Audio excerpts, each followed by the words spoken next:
This story is titled, I Paid Bills at Home, but Mom moved her friend and kids into my room. So I left, and now she's begging me back. Hey everyone! If you're enjoying these stories and want to support the channel, don't forget to hit that subscribe button. It helps me bring you even more awesome content like this. Now let's start the video. OP starts by saying, living at home at 23 isn't exactly what I had planned for my life, but it worked out for the most part. I wasn't freeloading or anything. I paid rent, covered the electricity bill, and even paid for my mom's phone plan. It's not like I was just lying around eating snacks and playing video games. Honestly, the deal was pretty good. I had my own space, got home-cooked meals, and could focus on my freelance work without worrying too much about big expenses. I had even turned my room into a mini studio for my content creation gigs, which I was hoping would take off soon. Everything was fine until my mom's best friend Kelly moved in with her 2 kids. I wasn't thrilled about it, but I understood the situation. Kelly was going through a nasty divorce, and her husband, according to my mom, was a complete jerk. They needed somewhere to stay, and our house was their best option. I thought it would be temporary, just a few weeks until Kelly got back on her feet. At first, they stayed in the guest room, and it wasn't a big deal. Sure, the kids were a little loud, but I just closed my door and put on my headphones. It wasn't ideal, but I could manage. The guest room wasn't huge, but it was enough for Kelly and her kids to crash in for a while. I figured that was the arrangement, and I didn't give it much thought. That changed fast. One day, I came home after running some errands and noticed something weird right away. My door was open, and I could hear kids laughing inside. When I walked in, I couldn't believe what I was seeing. My bed was covered in toys, my desk chair was moved, and one of the kids was on my computer. My studio setup, my expensive microphone, lighting, and camera was shoved to the corner of the room like it didn't matter. Kelly's kids were running around like they owned the place, and all my stuff was just out of place. I yelled, "What the hell is going on?" Probably louder than I should have, but I was in shock. My mom walked in and immediately started scolding me, like I was the one out of line. She said, "Calm your tits, it's not a big deal. The kids needed more space and your room is the biggest. It's only fair." Fair? My room? The one I was paying rent for? I told her I wanted them out of my room immediately, but she brushed me off like I was being ridiculous. "They need to be comfortable," she said. "You're being selfish." Selfish? I couldn't believe what I was hearing. This wasn't about comfort. It was about respect. My room wasn't just a place I slept in. It was where I worked. My studio setup had cost me over $3,000, and it wasn't something I could just throw into a corner and ignore.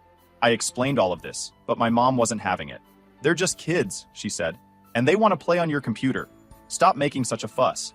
I shut that idea down immediately. "No way are they touching my equipment," I said. "If anything happens to it, I'm screwed." That's when Kelly chimed in. She said, "Oh, come on. They're just curious, and you can't blame them. Maybe if you weren't so uptight, they'd listen to you." I was stunned. Uptight? I wasn't uptight. I was trying to protect my stuff. Stuff I worked hard for. I told her flat out that the kids weren't allowed to touch my things, and if they did, I'd hold her responsible. That didn't go over well. She called me selfish too, and my mom agreed with her. It was like I was suddenly the bad guy in my own home. After that first blow-up, things in the house got tense. I couldn't believe my mom and Kelly were siding against me, especially when I was the one paying rent, but I figured they'd realize how ridiculous this was after they calmed down. The next day, I tried talking to my mom again. I explained how much my studio equipment meant to me, not just financially, but professionally. Freelancing isn't just some hobby, it's my job. Without my gear, I couldn't do my work, and replacing it would take me months, maybe even years to save up for. I told her, "Mom, I'm not trying to be a jerk, but this isn't fair.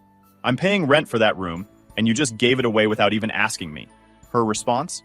"You're being dramatic. It's my house, and I decide what happens in it." I was stunned. "Your house? I pay rent. I'm contributing here, not just squatting for free." She shrugged like it didn't matter. "The kids need space. Your brother's room is too small, and your sister's room is full of her things. Besides, your room has all that fancy stuff and they like it better." I couldn't believe what I was hearing. My siblings, both 15, had rooms that were perfectly fine. Sure, my brother's room was smaller, but it was big enough for 2 kids. My sister's room was almost as big as mine, and honestly, she barely used it since she was always out with her friends. But my mom wouldn't even consider it. "The kids love your room because it's cooler," she said. "All your fancy gadgets make it more fun for them." Fun? This wasn't about fun. My room wasn't some playhouse for Kelly's kids to mess around in. It was where I worked, where I relaxed, where I lived.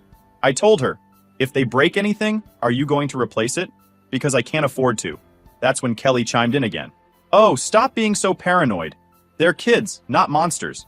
If you'd just let them play, they'd probably leave your stuff alone, I snapped. Let them play? On my $3,000 setup? Are you serious? No way. Kelly rolled her eyes and said, You're being selfish. This is a hard time for us, and you're making it all about you. At that point, I couldn't take it anymore. I turned to my mom and said, If they're staying in my room, I need to move my stuff out. I can't risk them damaging it. She laughed, actually laughed, and said, Where are you going to put it? There's no space anywhere else. So I'm just supposed to let them trash my stuff? I asked, my voice rising. How is that fair? My mom just shook her head. Life isn't fair. You're an adult. You should be able to handle a little inconvenience. A little inconvenience? Being kicked out of my own room wasn't a little inconvenience. It was disrespectful. I was paying rent for that space, and now I couldn't even use it. And on top of that, I wasn't allowed to go into my room anymore. My mom said it was their space now and that I had no right to barge in. For the next few days, I tried to stay out of the house as much as possible. I'd hang out at coffee shops trying to get work done on my laptop, but it wasn't the same. Without my studio setup, my productivity tanked. I was falling behind on deadlines and my stress levels were through the roof. I tried one last time to reason with my mom. Look, I said, I'll make a deal. Let me move my setup into the guest room and they can stay in my room. That way, I can still work and they can have the space they need. She didn't even think about it. The guest room is too cramped for all your stuff. You'll just have to wait until Kelly gets back on her feet. How long is that going to take? I asked, frustrated. She shrugged. As long as it takes. You don't get to set deadlines for other people's struggles. I couldn't believe this was happening. It wasn't like I hated Kelly or her kids. I understood they were going through a rough time, and I was willing to help. But this wasn't helping. It was enabling. Kelly wasn't paying anything to stay with us, and now I was basically being pushed out of my own life to accommodate them. Later that night, I overheard Kelly talking to my mom in the kitchen. She was complaining about me, calling me selfish and immature. She said, He doesn't even understand how hard this is for us. He's just being a brat. My mom agreed, saying, He's always been stubborn. He'll get over it. That was the final straw. I realized they didn't care about me or my situation. I was just a paycheck to my mom and a roadblock to Kelly and her kids. They weren't going to listen, and they weren't going to change. The next day, I started looking for rooms to rent. It wasn't an easy decision. I loved living at home, despite the occasional drama. It was affordable, and I got along with my siblings. But I couldn't stay in a place where I wasn't respected. After days of feeling like a stranger in my own home, I decided enough was enough. It wasn't just about the room anymore. It was about respect. I was paying rent, contributing to bills, and trying to build a future for myself. But none of that seemed to matter to my mom or Kelly. They had decided my needs came last, and I was tired of it.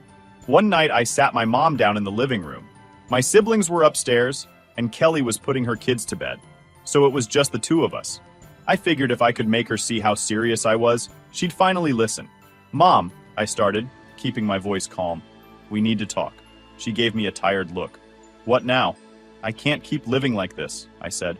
I've been paying rent for that room, and now I can't even use it. You gave it away without asking me, and it's not fair. She sighed and leaned back on the couch. We've been over this. It's temporary. Kelly and the kids are going through a hard time. You're young, and you can adapt. That's not the point, I shot back. It's not about adapting. It's about respect. You didn't ask me. You just decided my room wasn't mine anymore. And now I can't even work because all my stuff is packed up or shoved into a corner. You're being dramatic, she said, waving me off.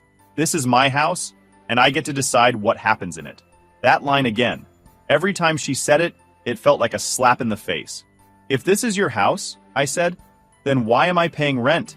If you're going to treat me like a guest, maybe I shouldn't be paying anything at all. Her eyes narrowed.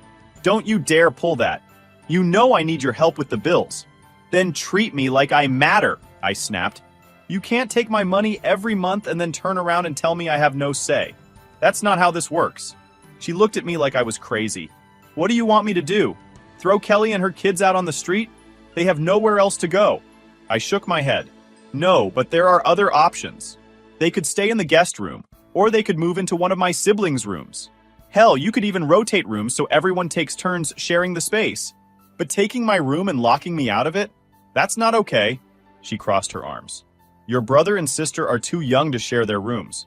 and the guest room is too small for 3 people. Your room was the best option." "No, it was the easiest option," I said. "You didn't want to deal with the hassle, so you dumped it on me." At that point, I could feel my frustration boiling over. "I'll make this simple," I said, looking her straight in the eye. "Either Kelly and the kids move out of my room, or I move out of the house. Those are your options." She blinked, caught off guard. "Don't be ridiculous. Where would you even go?" "I've already started looking for rooms to rent," I told her. "If you're not going to respect me or the fact that I'm paying to live here, then I'll find somewhere else to live." She scoffed. "You're bluffing. You can't afford to move out." I leaned back and crossed my arms. "Try me." The next few days were tense. I didn't bring up the ultimatum again, but it hung in the air like a storm cloud. My mom didn't take me seriously, which just made me more determined. I spent every spare moment scrolling through rental listings, messaging landlords, and figuring out my budget. It wasn't going to be easy, but I knew I could make it work if I cut back on non-essentials. Meanwhile, things at home were worse than ever. Kelly's kids had turned my room into their personal playground, and I couldn't do anything about it. I wasn't even allowed to step inside without someone throwing a fit. Once I tried to grab a few things I'd left behind, a pair of headphones and some books, and Kelly snapped at me. "What are you doing in here?" she demanded, standing in the doorway with her hands on her hips. "I need my stuff," I said, trying to keep my voice calm. She shook her head. "You can't just barge in whenever you want. This is their room now." I stared at her, speechless. "Are you kidding me? This is my room." "Not anymore," she said, her tone icy. "You need to respect their space." "Respect their space?" The irony nearly made me laugh. "I'm paying rent for this room," I said, through gritted teeth. "I'll grab my stuff and leave. But don't tell me to respect their space when no one respects mine." She muttered something under her breath and walked away, but the damage was done. That was the moment I realized there was no fixing this. My mom wasn't going to back me up, and Kelly wasn't going to change. If I wanted things to get better, I'd have to take matters into my own hands. A week after the ultimatum, I found a room for rent that I could afford. It wasn't anything fancy, a small place in an older building, but it was mine. The landlord was friendly, and the space was clean enough. Most importantly, I could set up my studio without worrying about kids touching my equipment. I didn't tell my mom right away. I wanted to make sure everything was finalized before I dropped the bombshell. When I signed the lease, I felt a strange mix of relief and sadness. Moving out wasn't what I had planned, but staying wasn't an option anymore. I had to put myself first. Even if it meant leaving behind the home I'd grown up in, the next step was moving my stuff out. I knew it wasn't going to be easy, especially with my mom and Kelly breathing down my neck. But I didn't care anymore. I was done playing nice. Once I signed the lease for my new place, I knew I had to act fast. If I gave my mom too much notice, she'd find a way to make the move even harder. So I planned it out carefully. I told a few close friends what was going on, and 2 of them agreed to help me pack and move my stuff. One of them even offered to record everything on their phone, just in case things got ugly. The night before the move, I sat down with my mom one last time. I wanted to give her one final chance to make things right. "Mom," I started, keeping my voice calm. "I've found a place to rent, and I'm moving out tomorrow." She looked up from her phone, surprised. "You're really doing this?" "Yeah," I said, nodding. "You didn't leave me much choice." She rolled her eyes. "You're overreacting. This whole thing is temporary. You're leaving over nothing." "It's not nothing," I said firmly. "You gave away my room, locked me out of it, and told me I didn't have a say in the matter. I'm paying rent, and you treated me like I was just disposable." She sighed, like I was exhausting her. "You know I need your rent money to keep this house running. If you leave, how am I supposed to pay the bills?"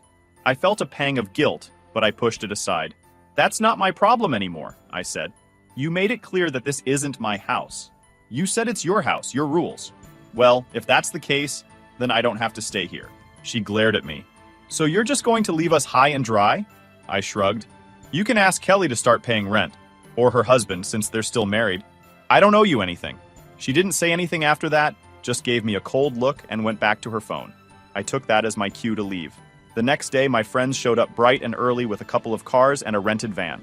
We were ready to get everything done as quickly as possible. I'd already packed most of my stuff into boxes, but I still had to get my studio set up out of my old room. When we got to the house, Kelly and her kids were already awake. The kids were running around the living room, and Kelly was sitting at the kitchen table with a cup of coffee. She gave me a suspicious look as soon as I walked in. "What's going on?" she asked, narrowing her eyes. "I'm moving out," I said simply. Her eyebrows shot up. "Seriously? You're leaving because of this?" That's pathetic. I ignored her and headed upstairs to my room, or what used to be my room. When I opened the door, the sight almost made me sick. My bed was covered in stuffed animals and toys, and my desk was piled high with random junk. My computer, microphone, and camera were shoved into a corner, looking like they hadn't been touched in weeks. I turned to one of my friends. "Start recording." He pulled out his phone and began filming as I carefully started packing up my equipment. Kelly must have realized what was happening because she came upstairs and started yelling. "You can't just barge in here and start taking stuff," she shouted. "This is their room now." I turned to her, trying to stay calm. "It's my stuff, Kelly. I paid for it, and I'm taking it with me." She crossed her arms. "You're being ridiculous. You're throwing a tantrum over a couple of kids needing space." "This isn't a tantrum," I said, my voice steady. "This is me standing up for myself. You and my mom have treated me like I don't matter, and I'm done with it." She started yelling again, but I tuned her out and kept packing. My friends helped me load everything into the van while one of them kept filming, just in case Kelly or my mom tried to pull something. By the time we finished, my mom had come upstairs to see what was going on. When she saw the empty room, she flipped out. "You're really doing this?" she asked, her voice shaking with anger. "You're leaving us just because you didn't get your way?" I looked her straight in the eye. "I'm leaving because you didn't respect me.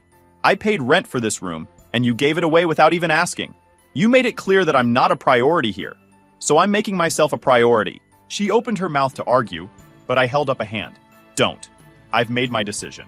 As I carried the last box out to the van, Kelly stood in the doorway with her arms crossed, glaring at me. "Good luck out there," she said sarcastically. "You're going to realize how selfish you've been when things get hard." I didn't even bother responding. I just climbed into the van and drove off with my friends. That night, after I'd moved into my new place and started unpacking, my phone blew up with texts from my mom. She was furious, saying I was selfish and inconsiderate for leaving her in a tough spot. She accused me of abandoning the family and leaving her to deal with the bills on her own. "You've always been so selfish," one text read. "I can't believe you do this to me after everything I've done for you." I typed out a response but deleted it. I didn't owe her an explanation. She'd made her choices, and now I was making mine. After moving into my new place, the first thing I felt was relief. No more fighting, no more disrespect, and most importantly, no more feeling like I didn't matter. Sure, my new room was smaller, and the building wasn't exactly top-notch, but it was quiet, and it was mine. I unpacked my studio equipment first, carefully setting it up in the corner of my room. For the first time in weeks, I felt like I could breathe, but the peace didn't last long. My mom started texting me the next morning, blowing up my phone with message after message. She wanted to know if I'd paid rent for the month yet, and when I told her I wasn't paying since I had moved out, she lost it. "You haven't even reached the 25th yet," she texted. "You owe me for the rest of this month." I rolled my eyes. "No, I don't," I replied. "I'm not living there anymore, so I'm not paying rent. You can ask Kelly to cover it." Her response came almost instantly. "Kelly doesn't have money to pay rent. You know that. You're leaving me to handle everything on my own, and I can't afford it." "That's not my problem," I texted back. "You made it clear that it's your house, your rules. Well, now it's your bills, your responsibility." She didn't like that answer. She started calling me selfish, immature, and ungrateful. According to her, I was tearing the family apart by leaving. At first, the guilt started creeping in. I'd always helped out financially, and I knew my contributions had made a big difference. But then I reminded myself why I'd left in the first place. My mom had treated me like I was disposable. So why should I feel bad for putting myself first? The next week, the guilt trips turned into anger. My mom sent long, rambling texts about how I was ruining everything. One text read, "You've embarrassed me. Everyone in the family is asking why you left, and I don't know what to tell them." I didn't bother replying. I knew whatever I said would just fuel the fire. Instead, I focused on settling into my new place.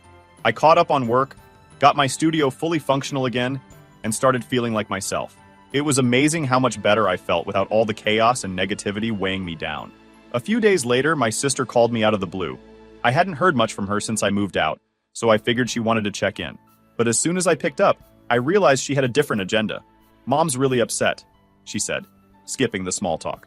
"She says you're not paying rent this month, and now she's freaking out about the bills." "I'm not living there anymore," I said, keeping my tone calm. "Why should I pay rent for a place I'm not living in?" "But you know she can't afford it without you," my sister argued. "You've always helped out.